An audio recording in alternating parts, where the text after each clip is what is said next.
Gravando. Muito bem, vamos testar aqui a aula então.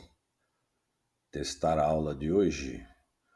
Ahn, Aula 2, certo? Porque a aula um, sejam bem-vindas e bem-vindos à aula 2, porque a aula um foi simplesmente.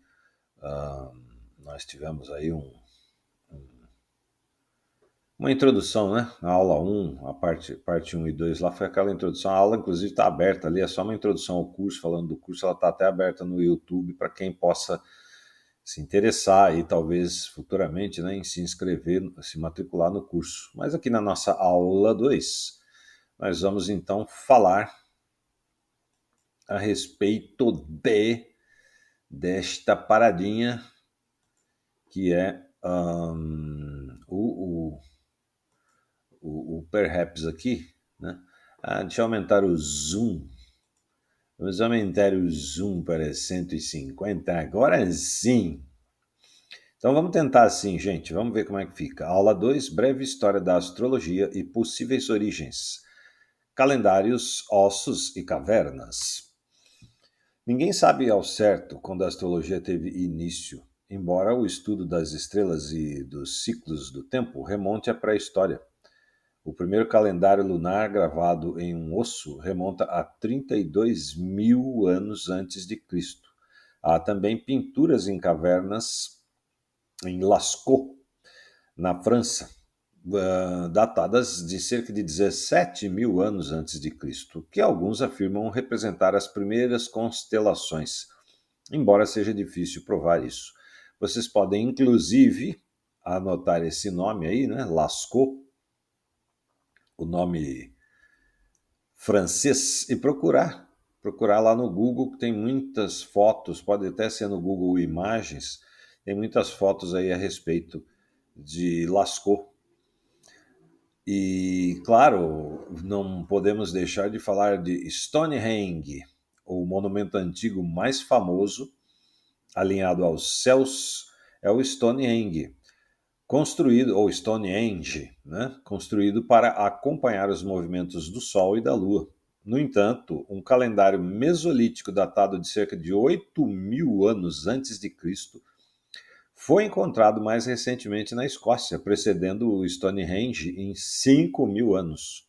Agora, temos também a Grande Pirâmide, aquelas três pirâmides lá do Egito, né? E principalmente a Grande Pirâmide de Gizé, Giza ou Khufu, também são os nomes aí da Grande Pirâmide. Uma das maravilhas do mundo antigo tem sido objeto de especulação quanto ao seu possível uso astrologicamente significativo. Alguns estudiosos sugerem que a disposição das pirâmides de Gizé pode ter sido alinhada, né, com as constelações específicas ou eventos astronômicos importantes como solstícios e equinócios. Essa teoria levanta questões fascinantes sobre o papel da astrologia na cultura egípcia antiga e como os antigos egípcios integravam o conhecimento das estrelas em sua arquitetura monumental. Agora nós vamos ver aqui como é que está o vídeo, né? Como é que está esse vídeo aí, se está legal e se a gente pode dar seguimento a este vídeo, certo? Então, ok, vou dar um stop aqui. Então, continuando, ainda na pirâmide, dutos e estrelas. O que acontece? A grande pirâmide ali, ela tem dutos, vários dutos, né? Os dutos da Grande Pirâmide de Gizé são um ponto de interesse significativo devido ao seu possível alinhamento com estrelas específicas. Esses dutos, que são passagens estreitas e bem preservadas dentro da estrutura, têm sido estudados por arqueólogos e astrônomos devido à sua orientação precisa em relação ao céu noturno.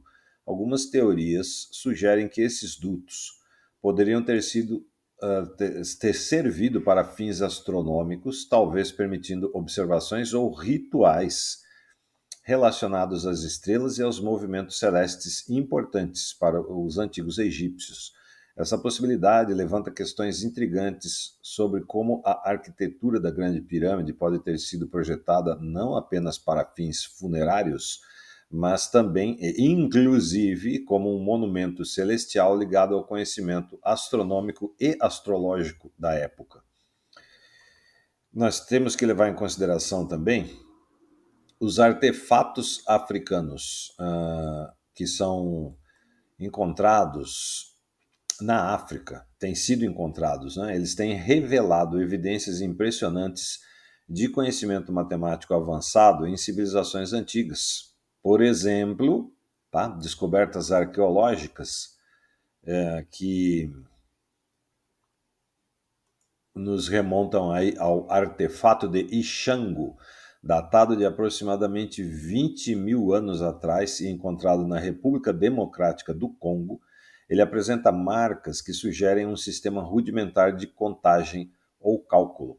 Além disso, inscrições e estruturas encontradas em locais como o antigo reino de Kush, no Sudão, mostram sofisticação matemática no planejamento urbano e na construção de monumentos. Essas evidências sublinham a importância do conhecimento africano no desenvolvimento histórico da matemática e sua contribuição para o conhecimento científico global. Então, gente, assim, só para a gente supor, isso é uma suposição, tá? Não está na história astrológica, digamos assim, a história acadêmica que reconhece a astrologia, vocês já vão ver aí, né? A questão da Babilônia, dos Sumérios, e entre outros, aí, Sumérios, os caldeus. Mas é de se pensar que se aquele povo da África tinha um conhecimento de matemática avançada e as pirâmides sugerem um uso de um tipo de astrologia que realmente não chegou até nós, esse tipo de astrologia, uma astrologia iniciática, ou o uso de certas práticas lá de iniciações, né, dentro das pirâmides, é de se supor que a gente pode levantar uma hipótese de que a origem da astrologia é bem mais antiga e bem anterior ao que aconteceu na Mesopotâmia. Mas isso seria apenas uma hipótese, tá? Levando em consideração aí o continente africano. Então, continuando aqui, ó, origens da astrologia horoscópica. Bom, antes disso, deixa eu só falar, muitos povos, muitas astrologias, né? A observação das estrelas começou há muito tempo, algo que tem sido praticado ao longo dos séculos. Muitos povos antigos desenvolveram sistemas para prever o futuro com base nas estrelas, mas isso não é a astrologia tal qual nós a conhecemos hoje, né? Então, origem da astrologia horoscópica. Aí sim nós vamos falar dos sumérios, dos caldeus e dos babilônicos. A astrologia, conforme a conhecemos, mapas astrais ou horóscopos, também tem origens obscuras. Segundo o que sabemos, ela teve início na Mesopotâmia, com os sumérios e caldeus. Os primeiros escritos astronômicos conhecidos vêm da Babilônia, por volta de 1800 antes de Cristo. Então, nós temos aí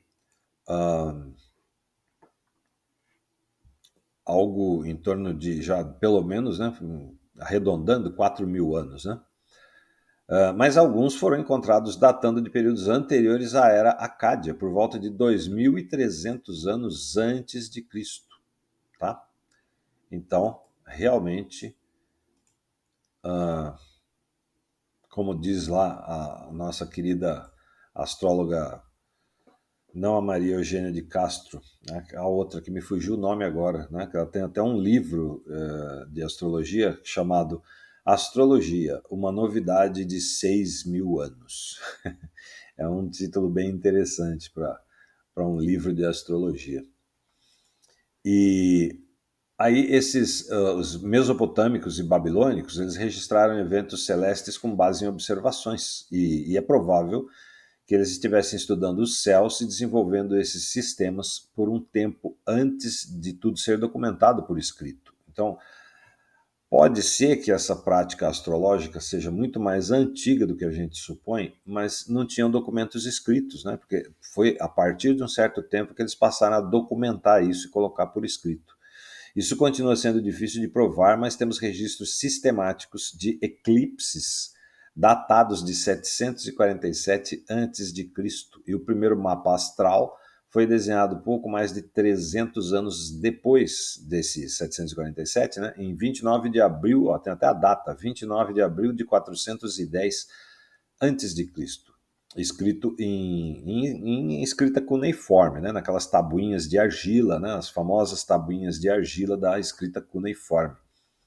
Agora, reis e impérios. Esses primeiros horóscopos, eles não utilizavam um zodíaco, um círculo dividido em porções iguais, mas eram baseados na proximidade dos planetas a estrelas específicas.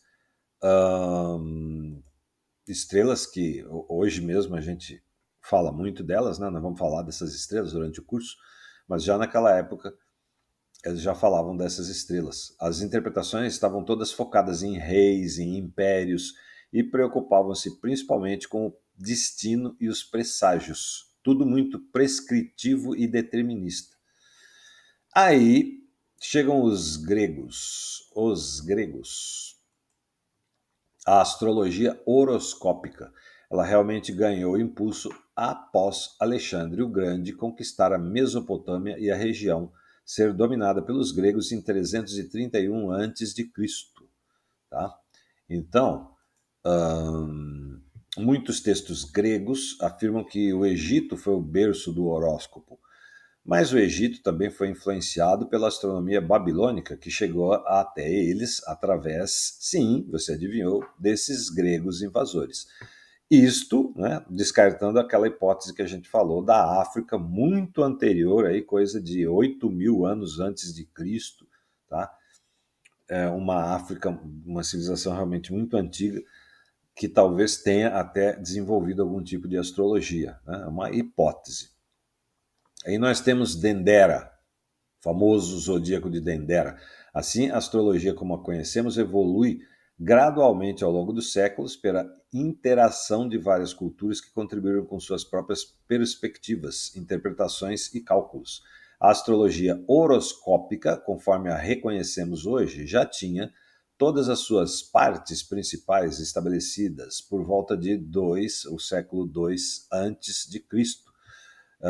O zodíaco mais antigo conhecido era egípcio e datava do século I a.C., o zodíaco de Dendera. Procurem lá no Google, inclusive é uma das atividades aí, tá? Para vocês fazerem, procurar lá no Google o zodíaco de Dendera. Tem muitas imagens, né? Google Imagens no caso, né? Tem muitas imagens aí que vocês vão ver desse zodíaco. Ele foi retirado lá do Egito e agora está lá no museu. E é uma coisa bem impressionante, viu? Vale a pena ver. O declínio da astrologia. Bem, durante a Idade Média, né, passando lá os gregos, a gente chega na Idade Média, a astrologia ocidental declinou e perdeu grande parte da sua sofisticação, em parte devido à perda da base astronômica da arte e parcialmente devido à condenação pela Igreja. No entanto, as tradições persa e árabe reintroduziram uma abordagem mais científica. Os árabes, então, os astrólogos islâmicos utilizavam tabelas de posições planetárias e cálculos precisos, o que colocava a astrologia em bases matemáticas mais sólidas. Isso ajudou a reviver a astrologia na Europa medieval. E até o século XIII ela se tornou uma parte fundamental da prática médica. Os astrólogos podiam elaborar um horóscopo pessoal e usá-lo para determinar o destino de um indivíduo. A astrologia deixou de ser exclusividade de reis e impérios. Na verdade, referências astrológicas podem ser encontradas nos escritos de Chaucer, Shakespeare e Milton. Então, nós temos aí o surgimento depois de Galileu e Kepler. Durante o Renascimento, a astrologia e a astronomia eram praticadas como um sistema completo. Astrônomos como o Tycho Brahe, Galileu Galilei e Johannes Kepler integravam seus conhecimentos astronômicos e descobertas à astrologia. No entanto, essa integração pode ter levado eventualmente ao declínio da astrologia, quando as duas disciplinas se separaram. Então, tem lá uma época específica em que a astrologia sai da academia, né, e aí começa lá o declínio da astrologia.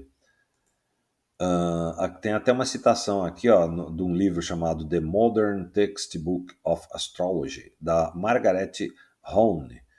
Ela cita aqui, ó, esse período foi marcado pela invenção de instrumentos mais precisos para o trabalho em astronomia, tornando essa área uma ciência exata. Por outro lado, exceto por algumas exceções notáveis, a astrologia caiu nas mãos de pessoas menos educadas e mais crédulas, que enfatizavam a aplicação da previsão do futuro, de suas verdades e se importavam pouco com a pesquisa e o pensamento claro. Surgiram ali talvez alguns astrólogos um tanto quanto charlatões, né, e isso contribuiu um pouco para esse declínio da astrologia. Iluminismo. No Iluminismo, os desenvolvimentos científicos do Iluminismo foram do século XVIII, no século XVIII, né, superaram a astrologia e ela foi relegada ao esquecimento na história. Robert Hand chama, inclusive, esse período de endarkenment em relação à astrologia, pois quase morreu como disciplina. Ela foi revivida novamente no século XIX, mas houve também uma simplificação séria dos fundamentos, tornando-a menos técnica e científica. Nessa época, a maioria das pessoas via a astrologia como uma prática de previsão sem sentido. Essa vertente da arte, se é que podemos chamá-la assim, a arte, né, a arte da astrologia, continua sob a forma de colunas de signos solares em jornais e online, isso nessa época, né, no século XIX. Agora eu vou escrever a próxima parte em letras maiúsculas para garantir que a mensagem seja clara. A astrologia de signo solar não é astrologia. Você pode no máximo chamar isso de astrologia popular, tá? Uma astrologia mais popular, mas essa coisa da astrologia de signo solar é coisa de jornal e revista mesmo, desde lá do século XIX. Né? Aí, observem bem esses três nomes aqui, ó. Madame Blavatsky, Alan Lee e Carl Gustav Jung. No final do século XIX e início do século XX, a astrologia experimentou um ressurgimento significativo impulsionado por figuras como Madame Blavatsky, Alan Lee e Carl Jung. Madame Blavatsky, cofundadora da Sociedade Teosófica, integrou conceitos astrológicos em seu sistema de pensamento esotérico, e destacando a astrologia como uma ferramenta para compreender a natureza humana e os ciclos cósmicos. Seus escritos influenciaram o renascimento espiritual e esotérico, que alimentou o interesse renovado pela astrologia. Alan Lee, um dos pioneiros da astrologia moderna, né, no caso, foi crucial na popularização da astrologia entre o público em geral. Ele desenvolveu uma abordagem mais acessível e prática da astrologia, enfatizando a interpretação psicológica e a aplicação prática dos princípios astrológicos. O Léo contribuiu significativamente para a disseminação de horóscopos pessoais e para o estudo da influência planetária das características individuais. E Carl Jung, o renomado psicólogo suíço, na realidade psiquiatra, né? Ele explorou profundamente a relação entre a psicologia e a astrologia. Ele viu na astrologia um meio de explorar o inconsciente coletivo e os arquétipos universais que moldam a psique humana. Jung utilizou a astrologia como uma linguagem simbólica para entender os processos de individuação e autoconhecimento, integrando conceitos astrológicos em sua teoria psicológica analítica. Suas contribuições fortaleceram a visão da astrologia como uma ferramenta válida para o desenvolvimento pessoal e espiritual. Então, aí esses três nomes, né, Madame Blavatsky, o Alan Lee e o Carl Jung, eles tiveram uma força decisiva aí para essa revitalização da astrologia. A revitalização. Durante a década de 1990, quando Urano e Netuno estavam conjuntos em Capricórnio, as formas tradicionais de astrologia foram revisitadas e revitalizadas. A psicologia profunda e insights espirituais foram incorporados e o sistema se tornou mais holístico e genuinamente útil para as pessoas. hoje a astrologia está mais focada no crescimento pessoal, na experiência subjetiva e na autorrealização. Não se trata mais de prever eventos somente, né? Então, tem aí o surgimento da astrologia moderna. Muitas astrologias. Então, o que são essas muitas astrologias? Existem inúmeras formas diferentes de astrologia. Astrologia psicológica, astrologia humanista, astrologia espiritual, astrologia evolutiva, um renascimento da astrologia tradicional e até astrologia pós-moderna. A astrologia percorreu um longo caminho desde as suas raízes na Mesopotâmia e continua a evoluir. Existem desafios a serem enfrentados dentro da disciplina, né, dentro do estudo da astrologia e da aplicação da astrologia, os quais exploraremos em outro momento no curso, né, esses desafios. Mas ela permanece uma ferramenta útil para a autoconsciência. Agora, para vocês terem uma ideia, então, assim, um pequeno resuminho aqui da contribuição de cada tradição. Então, em termos assim nós vamos falar aqui, ó, astrologia mesopotâmica, a astrologia helenística, a astrologia indiana, a astrologia medieval, a astrologia renascentista e a astrologia moderna. Então, o que cada uma delas contribuiu, só para a gente ter uma visão geral. Então, na mesopotâmica, ela contribuiu com a astrologia observacional e uma conexão com a homenologia, ou oráculos. A astrologia helenística nos proporcionou a compreensão da estrutura técnica central do sistema. Os gregos, né? A astrologia helenística, nós estamos se referindo aqui aos gregos. A recuperação de distinções interpretativas perdidas, seita, superação, técnicas avançadas de tempo, como os senhores do tempo, e entre outras coisas. A astrologia indiana também muito conhecida como astrologia védica ou astrologia Jyotish. A astrologia indiana, ela contribui no sentido de que nos deu a estrutura sideral do zodíaco. A gente vai ver mais para frente aí a diferença, né, entre zodíaco sideral e zodíaco tropical. E aí aquelas terminologias, né, os nakshatras, os sistemas dasha, entre outras coisas aí da astrologia védica.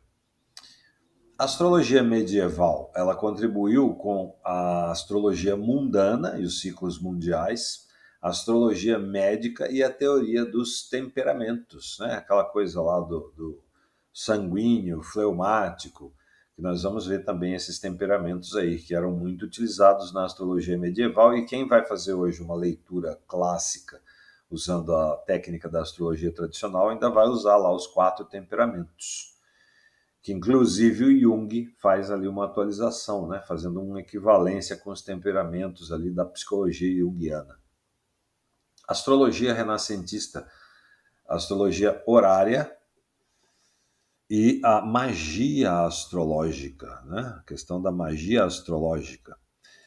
E, por fim, a astrologia moderna, a parte de psicologia e aconselhamento, os planetas exteriores, né, Urano, Netuno e Plutão, entre outras coisas. E aí, olha, para a gente ter uma ideia de linha do tempo, tá? Então, a linha do tempo aqui. Astrologia mesopotâmica. Então, nós estamos falando em alguma coisa entre 2000 antes de Cristo, né, a 100 antes de Cristo. A helenística, de 100 antes de Cristo a 650 depois de Cristo. A medieval, de 750 depois de Cristo a 1300, o ano 1300 depois de Cristo. Aí entre 1400 e 1700 a gente fala da astrologia renascentista. E aí tem aquela fase, né, de decadência e obscuridade da astrologia, que ela quase desaparece, que é entre 1700 e 1900. Daí para 1900, entre 1900 e 2000, a gente chama esta fase de astrologia moderna. E agora, a atual fase, nós estamos aí no ano 2024, nós não temos ainda um consenso de nome para essa astrologia pós-moderna, né? Para essa astrologia da atualidade aí dos dias de hoje, que tem várias vertentes, vários tipos, e nós vamos ver aí futuramente um pouquinho de detalhes de cada um desses tipos. E aí, então, com isso, nós temos em linhas gerais o que seria a história da astrologia, tá? Aí nós temos aqui, ó, ali na página 12, né? Fontes para pesquisa e aprofundamento. Então, ó, The History of Astrology, Another View. É uma conversa com Robert Hand no site astro.com. Tem um link lá. Vocês podem, inclusive, se vai pelo browser, pelo Google Chrome, você dá um clique com o botão direito do mouse, translate, né? Pode traduzir esse texto para o português. Também baseado no livro The Modern Textbook of Astrology, da Margaret E. Hone. E claro, a Wikipédia, History of Astrology, tem lá tanto no original em inglês, com mais detalhes, né? Mas também tem essa história da astrologia em português na Wikipédia, mas o em inglês tem mais detalhes. E tarefinhas, né? Nós temos aí 7 tarefinhas interessantes para a gente poder aprofundar os nossos conhecimentos. Então, tem, olha, uma leitura muito interessante, essa tarefa número 1, a leitura da História da Astrologia no Brasil. Ela é escrita pelo Bola Arres, o Antônio Bola Arres, grande astrólogo, o Bola Arres. Ele tem lá, inclusive, tem perfil no Instagram, o perfil dele é... Bom, se você escrever Bola Arres lá na busca do Instagram, vai aparecer ele lá. Tá? Então, o site é espaçoastrologico.com.br/astrologia no Brasil. Já tem o link aí no PDF, vocês vão clicar no PDF, já vai lá para esse artigo fantástico, que é a história da astrologia no Brasil. Emocionante, vale a pena ler. E é a tarefa da nossa aula, tá? Depois tem a tarefa número 2, a leitura também de um artigo de astronomia e astrologia no Brasil indígena, de vários autores, também no site espaçoastrológico.com.br, a astronomia e astrologia no Brasil indígena, um link aí, maravilhoso esse artigo. Tá? E em termos de exercício, por favor, faça uma busca no Google Imagens pelo Zodíaco de Dendera. Vocês vão ver várias fotos e imagens lá com aquele zodíaco egípcio maravilhoso.